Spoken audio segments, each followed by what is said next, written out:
ABŞ və İsrailin İrana zərbələri ilə bağlı İrandan yerli və xarici vətəndaşların təxliyəsi prosesi davam edir. 28 fevral saat 08:00-dan etibarən indiyənədək 67 ölkənin 1500-dən çox vətəndaşı ölkəmizə təxliyə edilib. Eyni zamanda 300-dən çox Azərbaycan vətəndaşı da İrandan təxliyə olunub. Qeyd edək ki, Türkiyə-İran sərhəddində vətəndaşların keçidi qadağan edildiyindən Azərbaycan İrandan təxliyə olunan vətəndaşlar üçün əsas keçid məntəqəsi rolunu oynayır və BMT-nin Təhlükəsizlik və Mühafizə Departamentinin əməkdaşları da daxil olmaqla müxtəlif ölkələrin diplomatik nümayəndəlikləri İrandan Azərbaycana təxliyə olunurlar.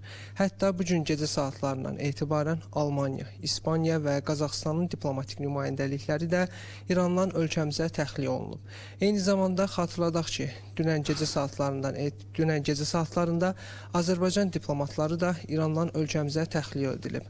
Xatırladaq ki, martın 6-sı Xarici İşlər Naziri Ceyhun Bayramov Azərbaycanın Tehrandakı səfirliyinin və Təbrizdəki konsolluğunun ölkəmizə təxliyə ediləcəyi barədə məlumat vermişdi və dünən gecə saatlarında Azərbaycan diplomatları ölkəmizə təxliyə edilib. Xarici İşlər Nazirliyinin verdiyi məlumata əsasən Təbrizdəki konsolluğumuzun tamamı, Tehrandakı səfirliyimizin böyük bir qismi İrandan təxliyə edilib.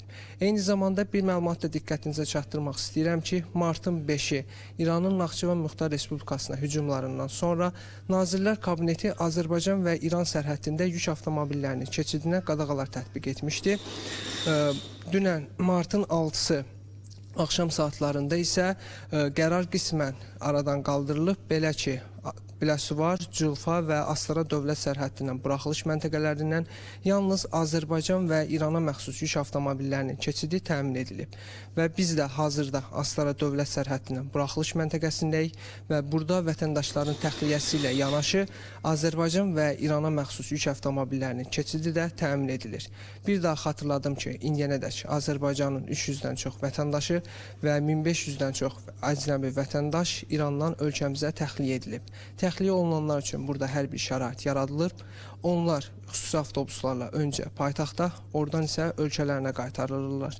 Mənim bu sahədə çatdıracaqlarım bu qədər. Real izləməyə davam edin.